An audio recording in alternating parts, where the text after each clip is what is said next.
Yahoo Fantasy Auto Racing Week 35 is in the books.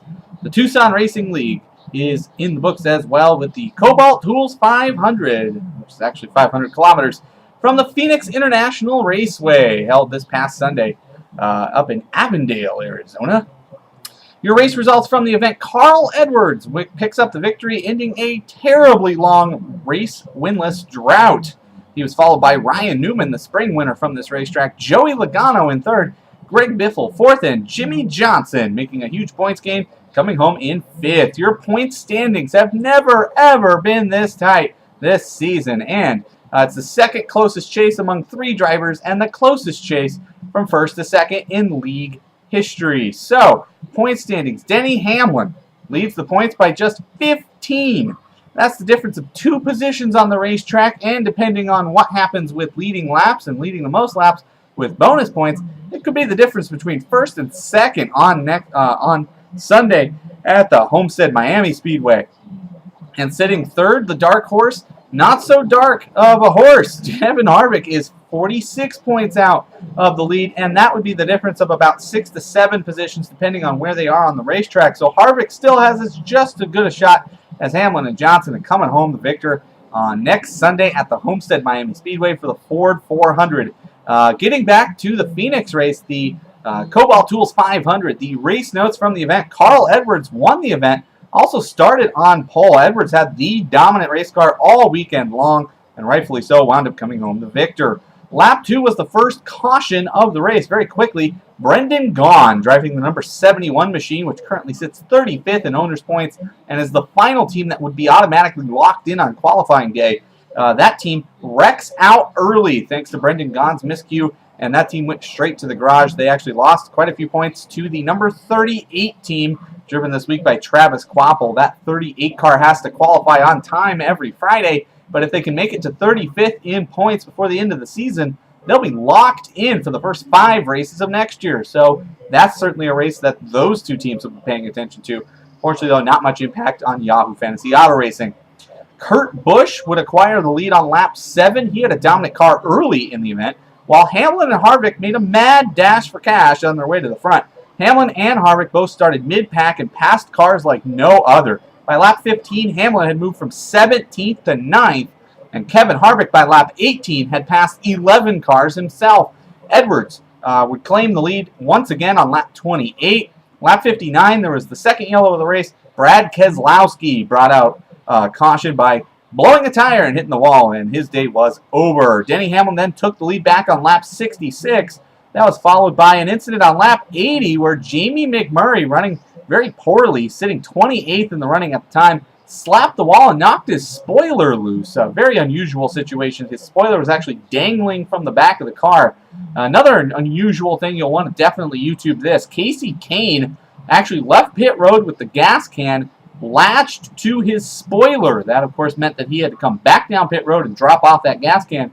But it's remarkable when you see the video how the can actually rolled down the back of the trunk and hooked itself to the rear and stuck on the car. Very incredible incident there. The announcers were pretty baffled on that one. Debris wound up bringing out the third caution of the race on lap 101. Then Carl Edwards took the lead back under yellow flag pit stops. But Denny Hamlin took it right back when they went back to green. Hamlin was determined to win this event. Green flag stops would allow Kyle Busch and Matt Kenseth to lead laps briefly, but Hamlin took over the lead once again after that round of green flag pit stops. Over 100 laps of green ended with caution number 4, lap 222. Robbie Gordon spun out on the backstretch. This allowed Kyle Busch to take the lead off pit road under caution. Kevin Harvick's team made the first mistake of any of the chasers in the race. His team missed a lug nut on one of the tires on the stop. The team had to come back to the pits and drop from 5th to 19th. A devastating blow to Harvick's shot at winning the race and picking up points. Denny Hamlin then took the lead once again right after the restart, as Kyle Busch pretty much moved over to allow him to take over. This led then to the 5th yellow of the event on lap 233. Caution's pretty cautious, just 11 laps after the previous one. Travis Kvapil, the 38 team that's trying to get to that 35th spot in points, spun out on the backstretch and did not do himself any favors. Carl Edwards would then take the lead back on lap 266 under green, and Edwards was a madman gone from that point on. Fuel mileage wound up determining the finish of this event. Hamlin did manage to get back to the lead, but Hamlin did not have enough gas to get to the finish. He wound up having to come to pit road with 14 laps remaining, while his 2 points-chasing contenders, Kevin Harvick and Jimmie Johnson, the competition, were able to stay out. This dropped Hamlin from 1st to 19th as a result of the extra pit stop. Edwards, Johnson, and Harvick all made it to the finish on the tank of gas they were running on. Juan Montoya, interestingly, was running second at the time that he ran out of gas on the final lap of the race. Denny Hamlin raced his way past 7 cars to get to 12th before the checkered flag fell, but Hamlin was noticeably dejected after the race, slamming his dashboard and chucking some of his equipment. He was definitely not a comfortable interview after the event. Edwards, with the victory, ends an almost 2-year drought without picking up a win in the Cup Series. Jimmie Johnson wound up 5th, Kevin Harvick right behind him in 6th, and Hamlin in 12th. That makes it the closest gap in chase history between 1st and 2nd, and the second closest between 3 drivers heading to the final race of the season next Sunday. In the Tucson Racing League, a crucial week as we wanted to see whether or not Hulk Smash or even Lightning McQueen would be able to gap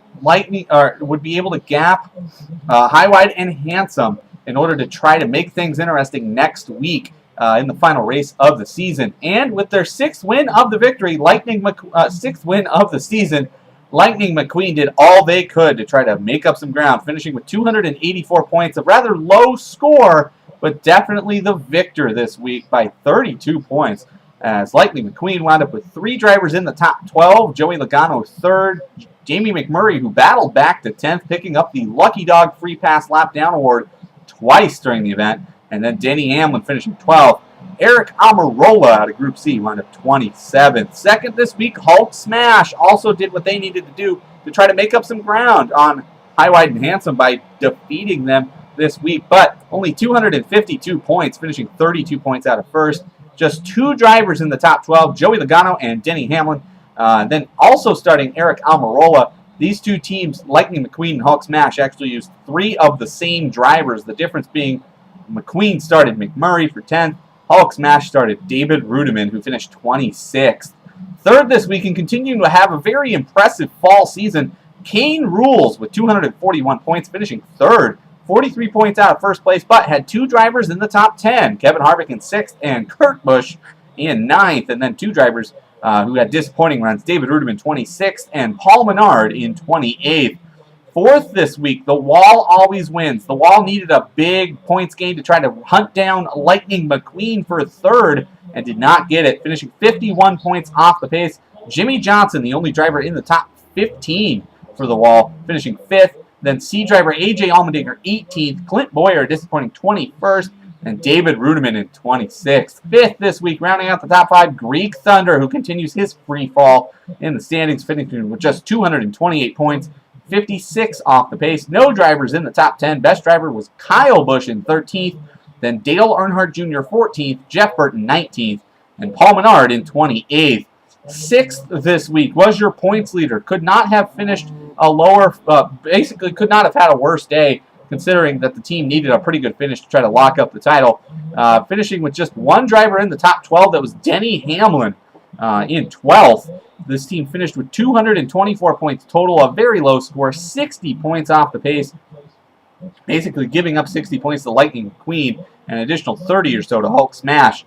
Also starting 3 drivers in the 20s with Clint Boyer 21st, Regan Smith in 23rd, and David Rudiman in 26th. And the last team to set a lineup this week, Team Edwards, who has been pretty hot of late, unfortunately did not finish very well this week. Was the only team, though, to start the race winner. Carl Edwards was the only driver, though, that Team Edwards had that did not finish, or that did manage to finish in the top 24, as Carl Edwards came home first and managed to pick up half the points Team Edwards actually earned. The rest of the drivers on the squad, 25th David Reagan, 26th David Rudiman, and 32nd Sam Hornish. A disappointing day for Team Edwards. 8th and 9th this week, whoa, a left turn, and oh no, a blowout. Did not set their lineups and finished with 0. So the all-important overall point standings. High, Wide, and Handsome now has 9,396 points and leads Hulk Smash by an impressive 124 with 1 race remaining. Now 124 points can certainly be gained in one event, but it would take a darn near miracle for High, Wide, and Handsome to wind up losing this lead to Hulk Smash with 1 race to go. So Handsome has a pretty solid outlook going into the final race of the season next Sunday. 3rd in the standings, Lightning McQueen sits 161 points out of 2nd place. So pretty much will not catch 1st and has a very tiny chance of catching 2nd place. So 1st, 2nd, and 3rd are looking pretty solid, as well as 4th. The Wall Always Wins now 464 points out of 1st place and 179 out of 3rd. So your top 4 are likely to stay that way. Say likely because anything could still happen with 1 race remaining. But the only battle in the point standings, the one that everybody will be watching, is Team Edwards. Sits 5th overall, just 40 points ahead of Greek Thunder. Greek has had to have a pretty impressive season at times to rally back from missing the first race of the season, and now sits just 40 points behind Team Edwards. Team Edwards actually trailed Greek a few weeks ago, but Edwards has rallied with a couple of very impressive weeks. Did not help themselves this week, but Team Edwards holds the advantage, a 40-point advantage going into the final race of the season. 7th, 8th, and 9th, whoa, a left turn, oh no, a blowout, and Kane Rules will definitely finish that way when all is said and done. So, next week, final week in the NASCAR Sprint Cup Series, your Ford 400 from the Homestead Miami Speedway, week 36 in the Yahoo Fantasy Auto Racing season. The pool for drivers will lock Friday at 3 in the morning, and your starters will lock Sunday, 11 a.m. The fun begins 11:15 a.m. from the Homestead Miami Speedway. So we'll hope to see you back next week for the championship edition of the Yahoo Fantasy Auto Racing Tucson Racing Quick Take.